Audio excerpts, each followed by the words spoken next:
Thanks for being here today, everybody. We appreciate your time and your nerdiness in joining us in discussing such a, complex system as the academy in higher education. Um, Katrina and I connected probably more than a year ago now, Katrina, to work on this chapter. And this was a time of reflection for the both of us, and also a time to imagine a better world, a better workplace, a more caring workplace for us and our colleagues. And so we thought that these days there's a lot of solutions offered from a lot of different companies, mental health companies or employee assistance programs around faculty wellness. A lot of those don't really address systemic changes that need to happen in the academy to really facilitate and create a caring, ethical environment for us to work in. So we're tackling a big issue, and we are putting on our imagination shoes today to envision a new way to higher education. I'm in Houston, Texas. I would like to acknowledge that I operate on the traditional lands of the Akokisa, Atakapa, and Karankawa peoples. And this land is currently known as Houston, Texas, but these indigenous communities have a deep connection to this land, and they have stewarded it for generations, thousands of years before it was Houston, Texas. I recognize that this land is unceded, meaning it was never willingly given up by these indigenous peoples. And as a settler, I acknowledge that I operate on stolen land and commit myself to understanding and addressing the ongoing impacts of colonization. I honor their history, culture, and enduring presence, and I'm committed to learning more about their rich heritage and supporting their communities today. I do this with a couple different ways. I engage in a lot of continuing education by following and supporting Indigenous scholars on my social media, specifically on LinkedIn these days. And also connecting in seminars and live workshops and learning more about the history of Indigenous peoples in the continental United States, and also including decolonial resources and ways of teaching in my own classes. So it's a growing process for me. It's a constant reflection, and it will continue happening probably for the rest of my life. I'm gonna let Katrina talk about her side of the world. Yeah, morning everybody. It's 8 in the morning here in New Zealand. It's lovely to be here with you. In Aotearoa, New Zealand, we also have complex kind of settler colonial histories. We don't do an acknowledgement of land in the same way. We're much more oriented towards people than land, despite the importance of lands for Indigenous people. So, my mihi is to the people of the place I'm speaking from. He mihi tāki nei ki ngā mana whenua o Aotearoa, o Te Rohi nei, o Tauranga Moana. I'm acknowledging the Indigenous people of Aotearoa, New Zealand, and of this particular area, Tauranga Moana, where I live. And so those specific peoples are Ngāti Pūkenga, Ngāti Ranginui, and Ngāti Rangi, the three tribes or iwi Māori of this place that I am anchored in. And I also acknowledge, in terms of our history, Te Tiriti o Waitangi and He Whakapūtanga o Te Rangatiratanga o Nutirini. These are the founding documents of Aotearoa, New Zealand, and they continue to be a little bit contested. We've got legislation trying to rewrite one of them in front of Parliament at the moment. And so I do just affirm those as the founding documents of the place where I work, and I situate myself as tangata tiriti, a person of the treaty. I'm here in this country and able to do this work by virtue of that treaty document. And so I'm, like Sofia in her context, committed to allyship and partnership here in this land. And in the work context, some of the ways I do that are a lot of supervision and mentoring of Indigenous, Māori and Pacific students, have the privilege of teaching alongside, supervising alongside and being mentored by some wonderful Māori scholars, amplifying Indigenous voices in my teaching and the readings and the theories that I share, and just kind of that social justice orientation through my work in my community service. Thanks, Sophia. Yeah. Thank you. That was wonderful. So this is the front cover of the handbook where our chapter lives, and it's going to be available.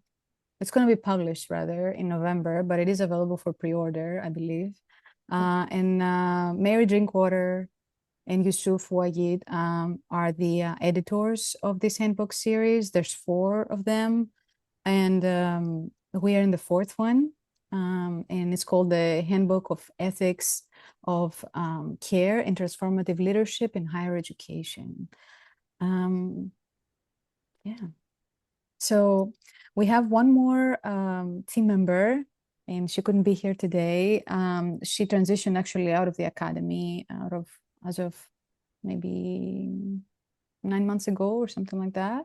But she's a dear colleague still, and she's here in Texas, Dr. Jennifer Boswell. She works now as a clinical director for a local mental health authority and called the Harris Center, which is our county center for mental health. And she does great work there with all of our vulnerable communities in the area.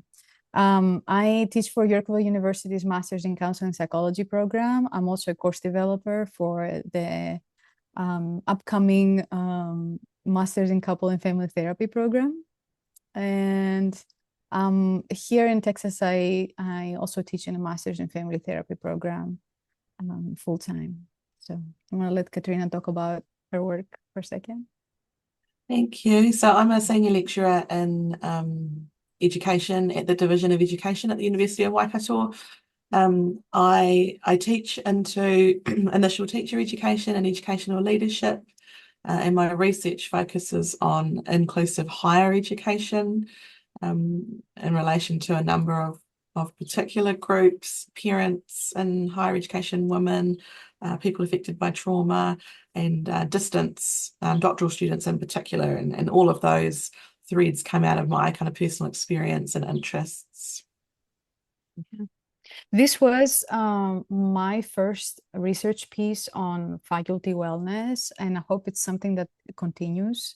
For me, I see academia as a broken system, sadly. There's a lot of issues with our the way we treat one another and the way we get treated by our superiors a lot of times. So with this chapter, I was hoping to develop a framework that could be shared with administrators in higher education and leaders in higher education and prospective leaders as well. Okay. Yeah, I mean, I think the impetus for our chapter became even more amplified during COVID. I am part of this Facebook group called The Professor is Out. Not that I am planning to leave the academy right now, but I like to know, I like to go in with my eyes open, let's just say that. So in being a part of this group that now has, I think 23,000 people join, I witnessed so much burnout, people feeling exploited, taken advantage of, very demoralizing posts. And I also saw a lot of publications right around COVID, but also in the aftermath of COVID, about faculty mass exodus from higher education institutions. And I feel it in my bones that it's high time for a transformative leadership approach in the academy. If the academy doesn't start caring for its own, it's gonna eat itself from within. That's kind of how I see it. And unfortunately, as much as we love this profession that we're in, and we love our research and our writing and supporting students through their learning, these issues can really affect our day-to-day, our well-being, our physical and mental health, and they trickle down to what happens with students as well. So ultimately, this is everyone's responsibility, and we all need to contribute to amplifying these issues and making them known, and then advocating for change on a systemic level. Katrina, do you want to talk about transformative leadership a little more? Yeah, so you know, the whole of the Bloomsbury Handbook series is around transformative leadership. So if you've been to any of the previous sessions, you will have heard a bit about this kind of theoretical position on leadership. I really like it. I think it's got a lot of, I mean, it's got the ideal, the hopeful, the ambitious, the social justice, but it's also got the practical, the groundedness of something that actually can be made possible. So transformative leadership, it stands apart from transactional leadership, which is about tasks and processes and kind of bounding things and isolating things and individualizing things and measuring things. Transformative leadership is a much more kind of ecological, comprehensive approach to really reshaping what goes on in a context, in our case, higher education or a university institution. Transformative leadership distributes power. So it's not just about the positional power of the leaders at the top. It absolutely acknowledges the importance of their work and the influence that they have. And it's, you know, difficult to see transformative leadership transform an institution if the leaders at the top are not engaging in that work. But at the same time, transformative leadership very much recognises that everybody has agency, self-determination, can lead themselves and others. It's not just about positional power. And it invites us to think about, in the context of higher education, the fact that we're responsible for constructing the institutions that we want to be part of. And we have agency in micro and macro ways to shape higher education in our settings and beyond. Transformative leadership is underpinned by social justice, and a kind of shared vision of a better and more democratic future. And I think these are things that most people working in higher education really hold on to personally. And I think this is a way for us to think about how we bring that into the kind of workplaces we experience and construct for each other. So, you know, rather than eating our young and the rite of passage kind of approach, that this was so hard for me that now that I've got a tiny bit of power and seniority, I'll make sure it stays hard for all of you who are further down the ladder than me. Continually using our agency and influence at whatever career stage or positional level we might be at to pursue meaningful change across the institution. Transformative leadership, you know, it's a characteristic of people, of leaders, and of a kind of culture within an organization. And it's quite radical. It really explores the roots of the challenges that we're facing. It's not about kind of band-aid solutions like, you know, just go to yoga and you'll be okay. It's very much about being all in and working together to construct the future that we would like to see, not in a naive sense, in the sense of honestly reckoning with the social, historic, systemic forces that create injustice, and working together and individually to stand against those and bring really powerful kinds of change. So you can hear me getting kind of excited about this. I think it's a really important frame for thinking about leadership in any context, and particularly relevant because of the amount of need for change in higher education, as Sofia alluded to. Next is the ethic of care. Those two dimensions kind of permeated, I think, our entire chapter. Do you want to speak to the ethic of care for a moment?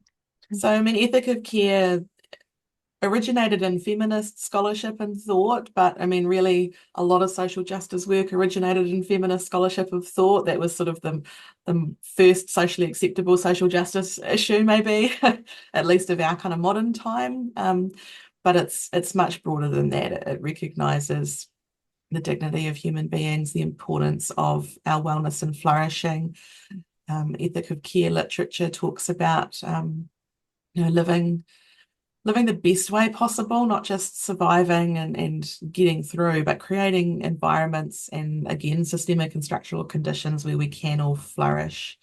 Wellbeing is important. Caring for others, caring for self is recognised and within the ethic of care literature as an act of political resistance, and something that makes things possible for ourselves and for others. So while all four of these Bloomsbury handbooks are around transformative leadership, Volume 4, in which our chapter sits, is particularly about bringing the ethic of care dimension into how we enact transformative leadership.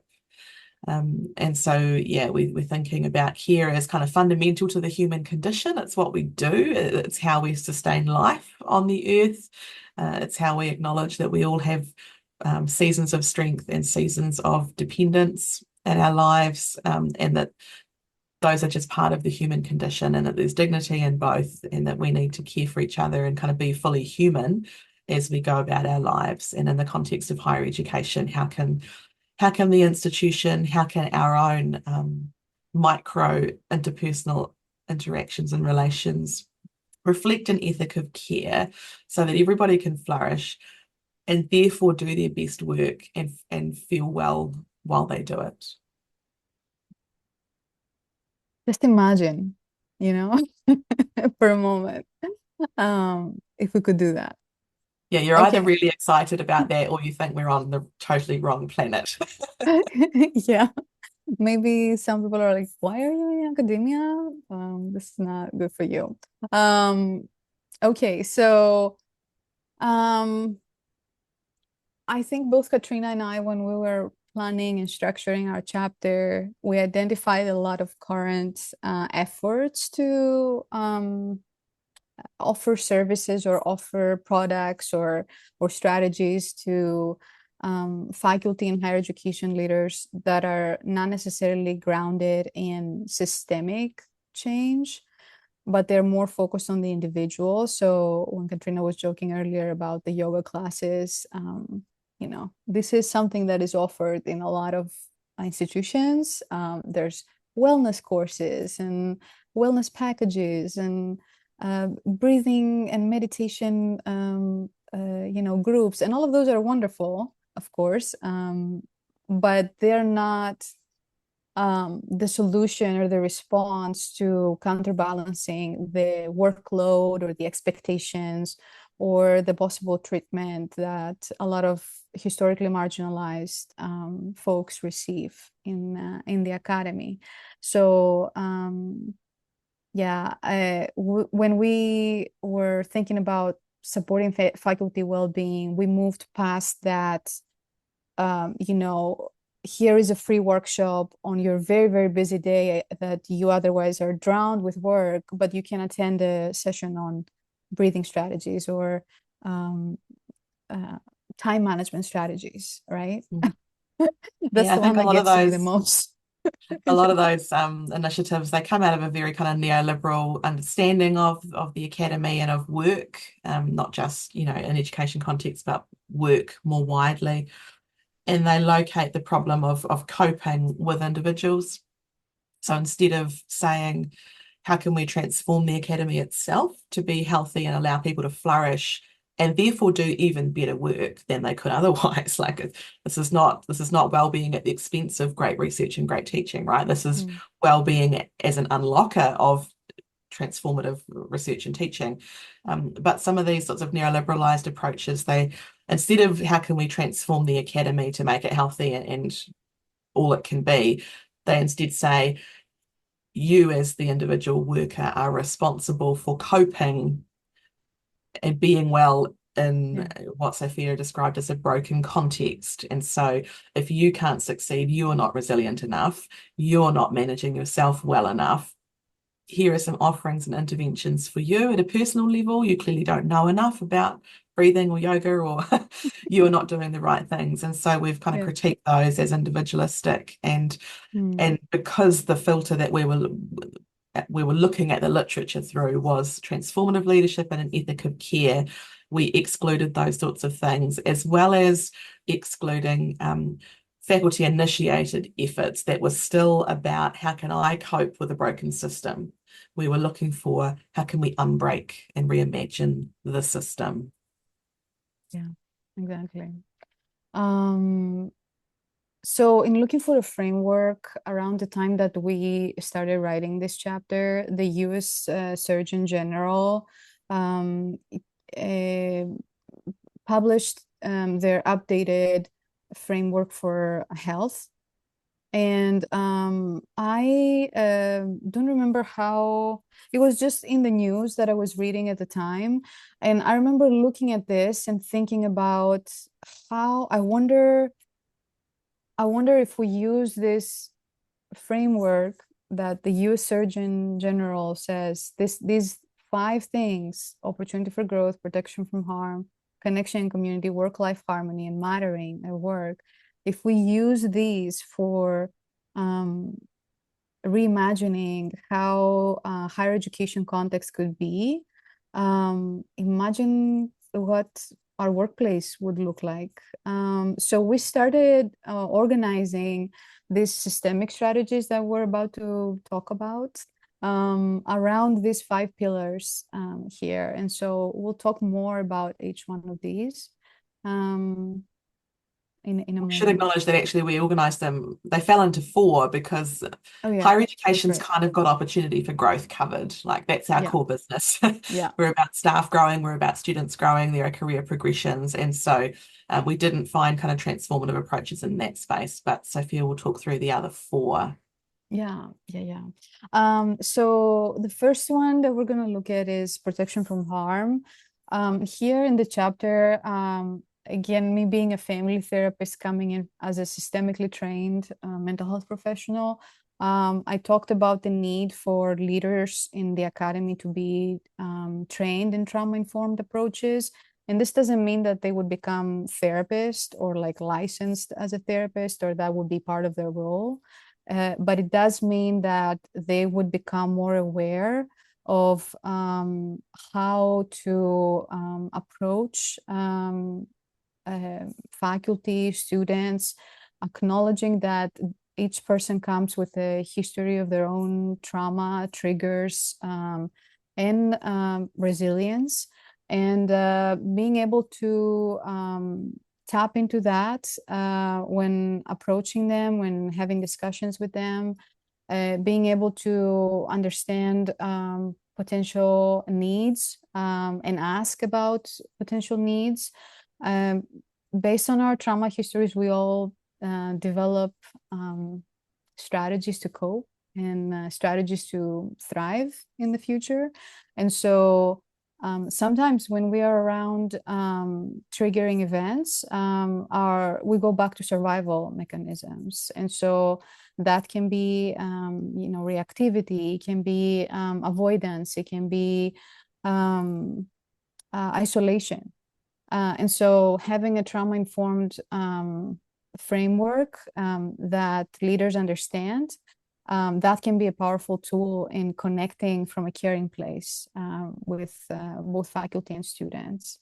The second thing, to protect from harm, Katrina and I were talking about creating accountable spaces for faculty to voice concerns. And um, this can be asynchronous opportunities for faculty to voice concerns. So anonymous surveys, um, but also spaces where feedback is basically solicited from faculty. Gradually, as faculty would see that they're not going to be penalized for providing feedback, that there's not going to be retaliation for providing feedback, that accountable space will become a space where faculty can communicate their concerns. And again, this can happen, in the form of an email or anonymous survey, but it can also happen during a meeting, as long as someone who's in a position of power can create that context and show that they are willing to listen and understand. And the final thing is implementing trust-based relational intervention principles. And TBRI is another trauma-informed approach. And that prioritizes connection before correction, and establishing an understanding of what each individual needs, from a physical perspective, from an emotional perspective, and from a mental perspective, to succeed, to thrive. And so that can look different for every one of us. And so leaders that actually care about connecting with their faculty, and connecting with their staff and students before they get into a position where they have to correct or they have to redirect, I think that creates then a space where even when you get corrected or redirected, or something negative happens, something that's out of our control, that you have established that connection, that felt safety basically with your leader, and that can make you just more resilient, more able to thrive even in difficult times. I see that there's a raised hand. I do actually. Yeah. I wasn't sure if hi. I wasn't sure if we're doing questions now or at the end. We can do questions now. I don't mind. Yeah. I wasn't sure actually. Yeah. Okay. That's great. So really, number one, I think this is so important. I think this is crucial and a foundation for healthy management and leadership strategies in an organization, above all for education. So this is really needed, and I think it's really important. The word accountability perks up my ears a little bit, and I appreciated your elaboration on that. And I guess I'm concerned, or my question pertains to follow-up. So let's say that I did have a concern and it was heard and acknowledged. Is there a policy framework in which that's, executed or acted upon? Or what's the follow-up, I guess, is my question. Yeah. I mean, the follow-up is really about, are you actually saying something just to say it to me, just to appease me in the moment? Oh, thank you for saying that. That's very important. Would like to know, what you're thinking about XYZ. But then you don't do anything about it. That's not creating a sense of felt safety at all. So yeah, there should a leader that operates from that framework, trauma-informed, keeping themselves accountable, soliciting feedback actively from faculty. They should have, even if it's not a policy per se by the university, although that would be wonderful, they should have their own policy of following up, just to show, like, this is what I attempted to do, even if it didn't work out, right? Like, this is how I advocated for change. Following up by letting the faculty or student or staff know, this is what I did in response to what you shared with me. And I will continue trying to advocate for your concern. So that's what I'm thinking. I'm wondering if Katrina has some other thoughts. Yeah, I'm really glad you brought up the policy word, Andrew, because it's such a it has such a complicated relationship with good leadership for well-being and equity. I mean, policies exist to keep people safe. That's why we bother having them fundamentally. They can become twisted, they can become weaponized, they can become obstructive and counterproductive. But ultimately, the reason we would have policies in an institution is to keep people safe and make sure that due processes are followed, and as in the example that you shared, that when something is raised, that something is done.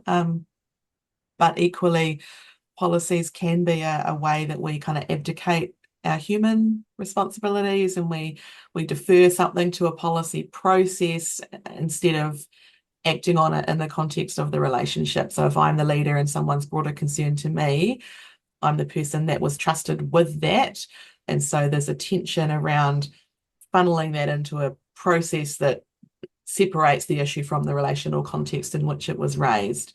So I think in terms of the transformative leadership approach and the ethic of care, both of those framings of leadership imply a kind of ongoing accountability relationship, not in the big stick accountability sense, but in the we have trust here and I'm responsible for not breaking that kind of sense. That as a leader, we do have that ongoing loyalty and engagement with our staff and that responsibility to take action.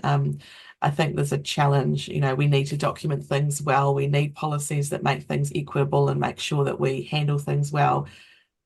And we need to not let the policies become a kind of get out of jail card that we can pass on a tricky issue to a process and lose our investment and engagement with stewarding a response to something that's been brought to us. Yeah. Okay, great, thank you. Yeah, I was about to ask. Yeah, thanks. Thanks, Andrew. All right, the next thing, we're talking about connection and community. A couple of years ago, part of my research was surveying Yorkville students about their perceptions of diversity, equity, and inclusion in both our physical campuses and our online campuses. Campus climate surveys have become more and more prominent. And I think there's a lot of good data to reflect on and to use as drivers to implement new policies, new practices. They're so essential. I know that Yorkville now has their faculty survey that they implemented the last couple of years. I would hope to see, if it doesn't exist yet, an actual campus climate survey for the students. I think we're going to get a lot of great feedback from that. Again, going along the lines of identifying what keeps people from feeling unsafe to connect and unsafe to create community around them. The second practice that we want to emphasize is using diversity, equity, and inclusion and accessibility principles in recruiting leaders and in training. And so implementing a process where there's formal mentoring opportunities for people who have had traditionally not been afforded the opportunities to engage in leadership activities, or have that leadership experience under their belt to add to their resume. Those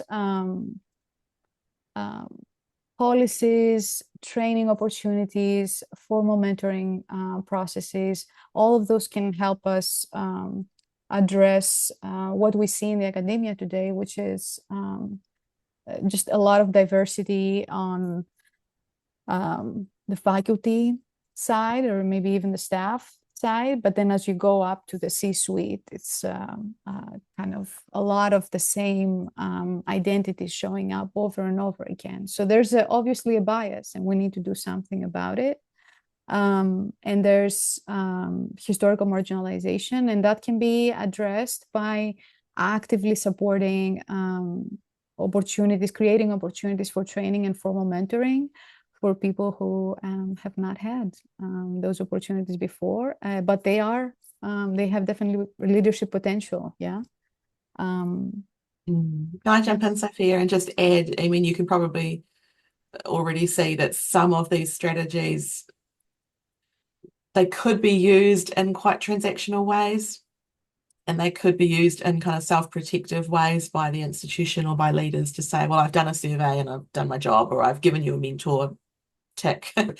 So we have to hold these strategies in that posture of the transformative leadership and the ethic of care if we want to see the kinds of outcomes that we're envisaging here. So, genuinely listening to the survey data, passing it through, kind of disaggregating it on equity lines to see who is feeling that they belong here and who's not. It's not enough that 70% of people felt that they belonged. Which 30% didn't? And what does that tell us? You know, we marginalize groups really easily, and it can be hidden in an average. Having the relational trust and those accountable spaces, brave spaces where people can share if something is not landing for them, or if the mentoring they've got's not appropriate, or the leadership training has missed the mark. It's not enough to just have these things on a task list and have them in place. It's the transformative leadership and ethic of care. They represent kind of an ethos around the ways that these things are going to be conducted in order to achieve the kinds of impacts that we're talking about. Yeah, I agree. I'm also thinking about a process to address when like harassment occurs, or microaggressions or microinvalidations, in reporting those issues. A lot of times there's not really a clear process of what happens, and a lot of these complaints get just buried under HR red tape and paperwork. I think having a very transparent process of what happens around reporting issues of harassment, exploitation, and if you experience lack of safety in the workplace, that should be something that can be safely reported to a person that would then not be your direct supervisor, would be a diversity officer, or however an institution would call that person, but it would be that safe line that would connect and address whatever invalidation or inequity is happening in the institution. That person should have enough power also by the institution to address inequities, instead of kind of being boxed in to the role and receiving complaints but not being able to do anything about them. Okay, I'm gonna move on. Work-life harmony. Thinking about my work at Yorkville, I think we're doing pretty good in these areas. Of course, our lives are very busy, but feeling like you have the right to disconnect from work. A lot of times, there's been supervisors, at least in my career so far, that may email you or call you after hours and just require you to just be on all the time. Yeah.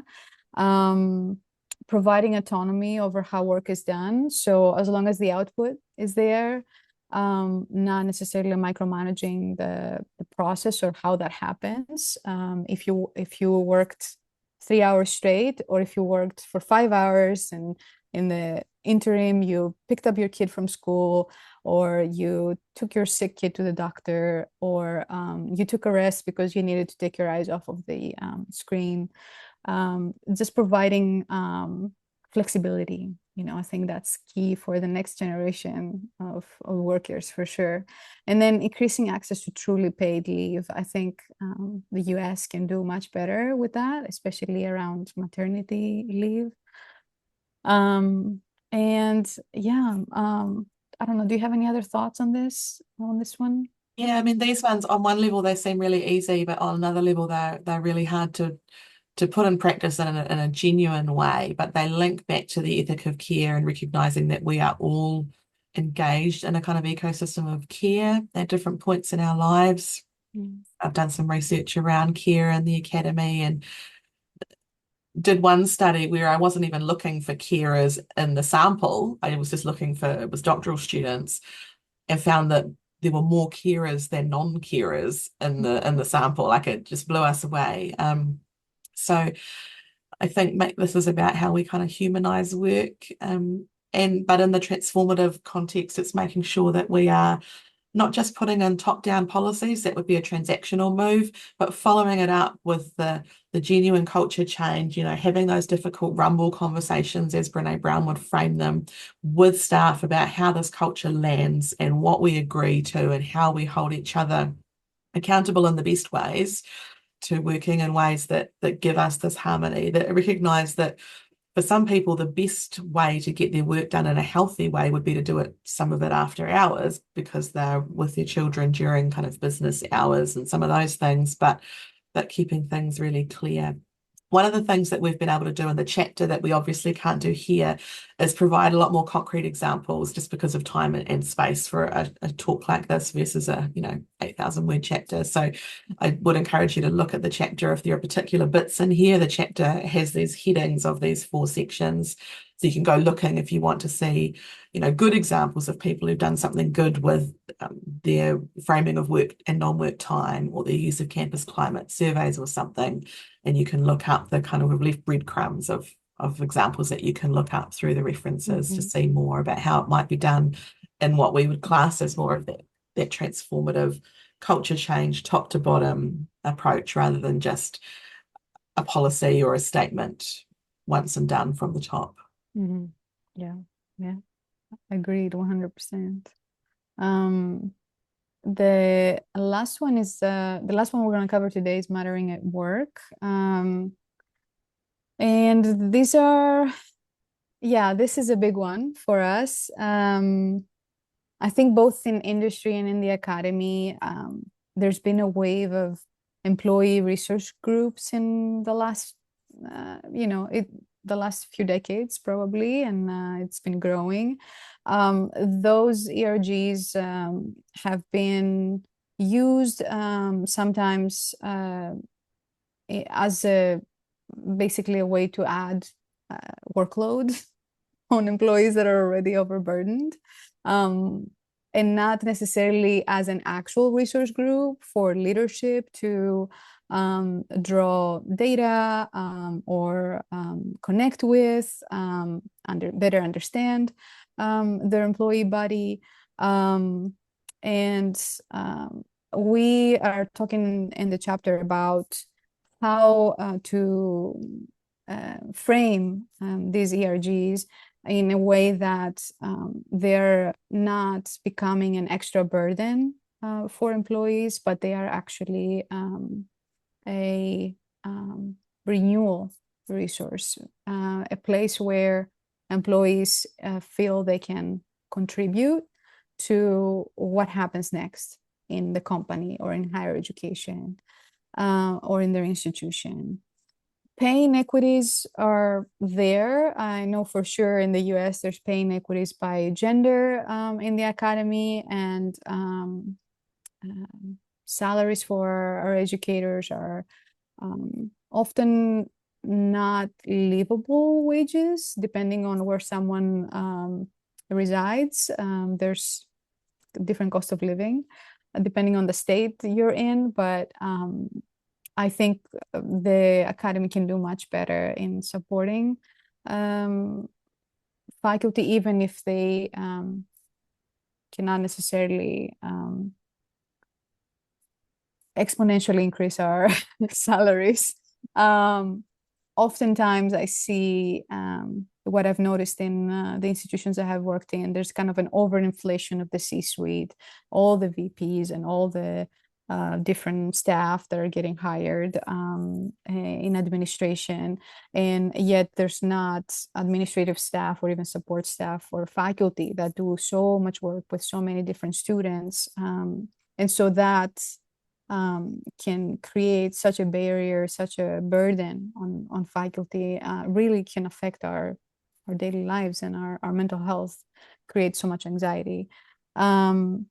And the final point here is about conducting stay interviews instead of exit interviews. I don't know who came up with exit interviews, but I would much prefer to have an opportunity to speak about what I'm enjoying at my work. What do I need to grow? What do I need to feel that I can do my work well and I can thrive?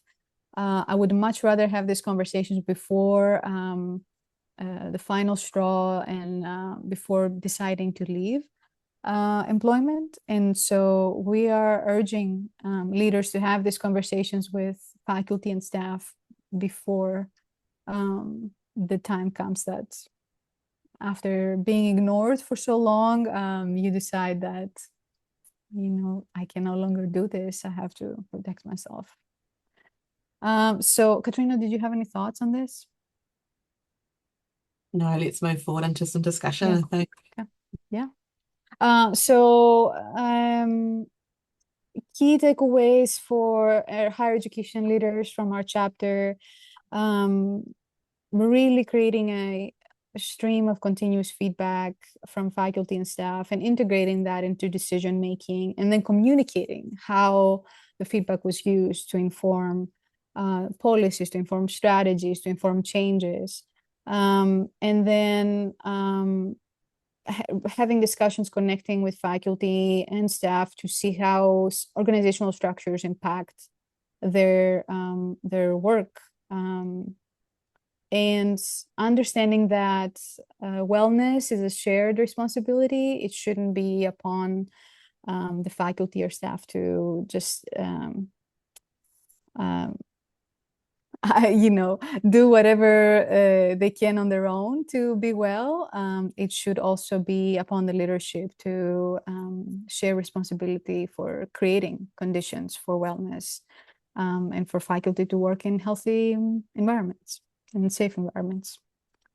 So we have some discussion questions for you all, and I'm wondering if our conversation has brought floating thoughts in anyone's mind. But yeah, we're wondering what elements of support are already working well at your institution. And I know some of us are teaching in multiple institutions, not just Yorkville. Anything that you consider transformative. And any programs or services or changes or structures that can be leveraged to increase faculty well-being. I think we'll start from there. I want to actually stop sharing for a moment and share these questions in the chat, and people can think about it for a couple And just a minutes. reminder, we'd love to hear your thoughts, but a reminder that the session is being recorded. So how you frame what you say about your institution, just to be aware that the recording is still going.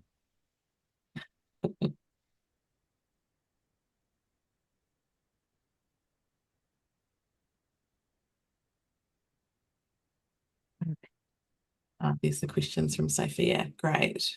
Yeah. Andrew, did you have a thought? Okay, I can. I've already spoken, so anybody else is welcome to pipe up before me, but if not. Okay, so yeah, I think, as an online instructor, right, who since COVID has been receiving the courses online, I think that might be a bit of an issue there for some of the efficacy, I guess, or of transformative leadership when you are through the medium already so sort of, distantiated from your colleagues, and your managers and things. So it's managed that way. So I guess that's one concern that I would point out, that could be bridged in some way, maybe by, I don't know what the ideas would be there, but I'm just thinking for online people, there might be more challenges, I'm supposing.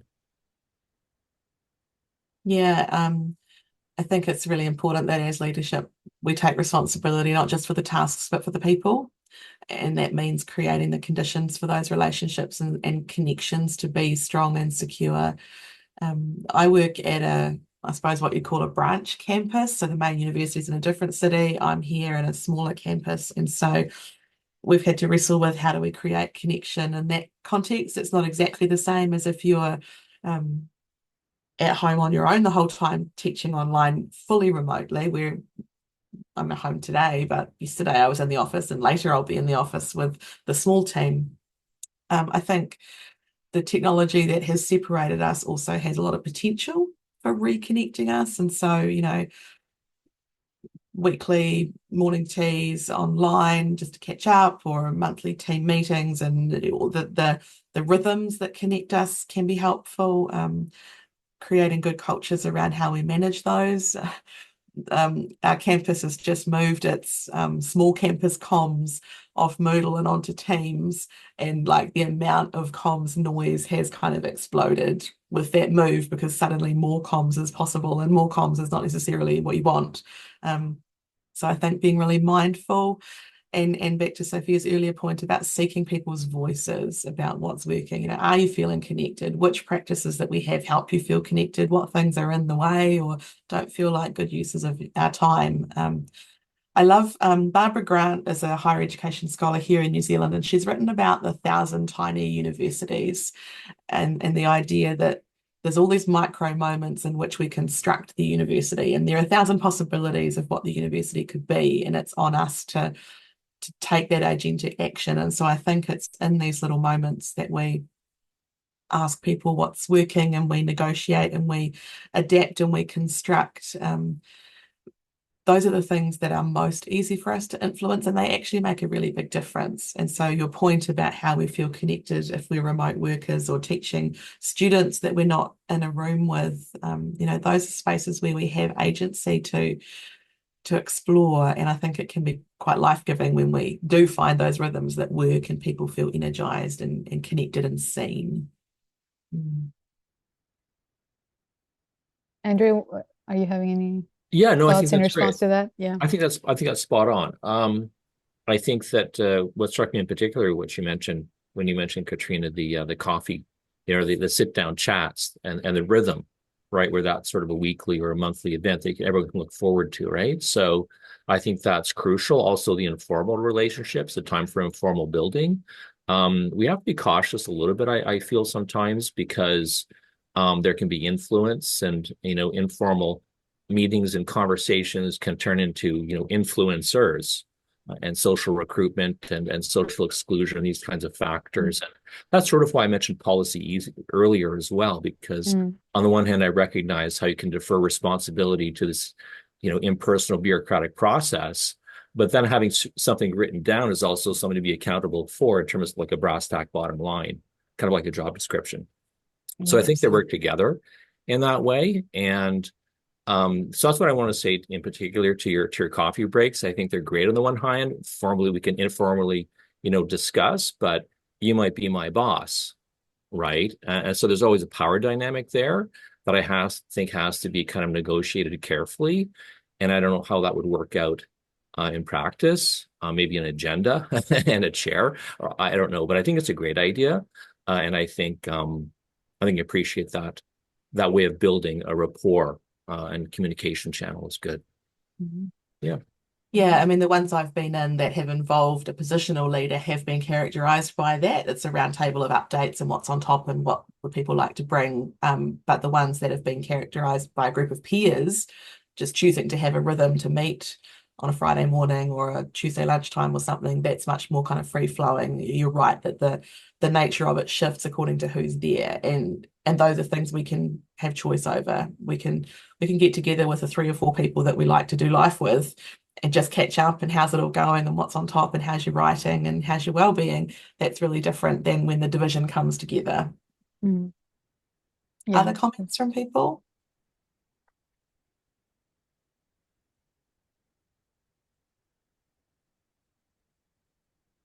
Those are imaginary workplace that we put forward for you today.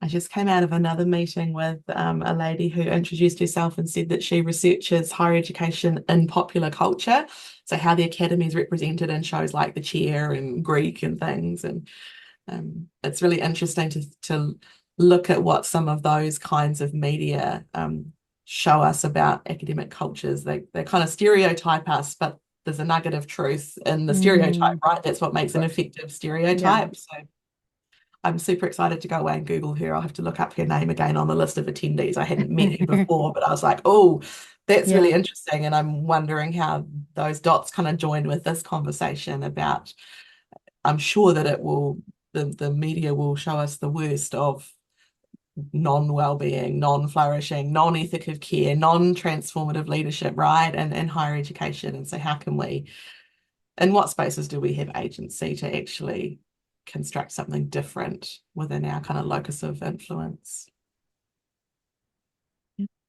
I'm wondering, I mean, all of us are in the academy here, I would assume. So,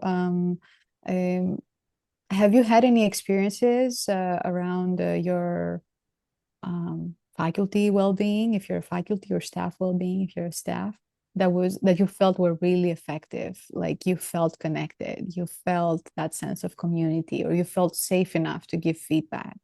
I would love to hear, kind of let that reverberate into the universe.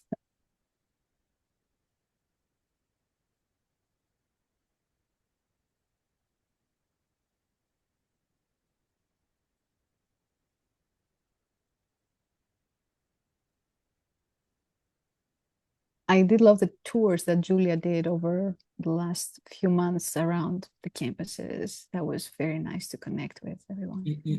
Yeah, I guess I want to put my vote behind that as well, Sophia. I think that Julia does an amazing job of connecting. The senior staff does, the senior leadership team does in general, whether it's a graduation ceremony, the Tuesdays with Julia, or her tours around campus. I would say that dimension of it is very well in place.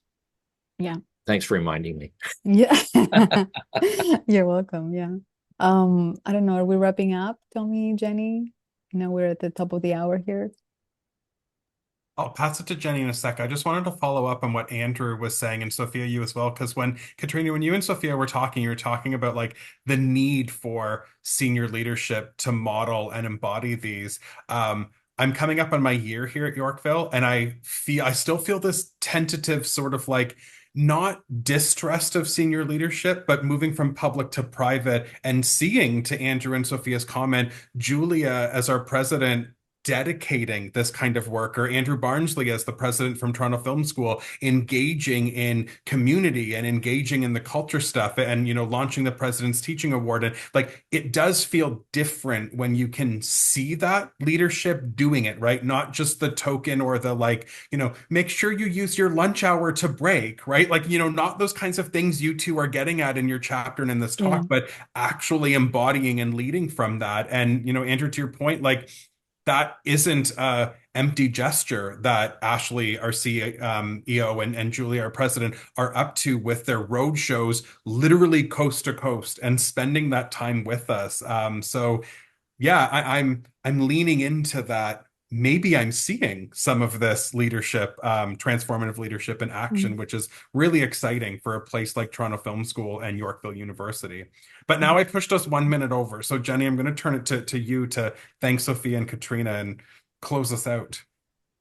Okay, awesome. Thank you. I also had a comment, so I'm going to push us maybe 1 more minute, but then we'll be good. Just wanted to thank you so much, Sofia and Katrina. I was madly taking notes throughout. I'm sure others were also writing things down. So very grateful for this work, and to you two for bringing these thoughts to us today.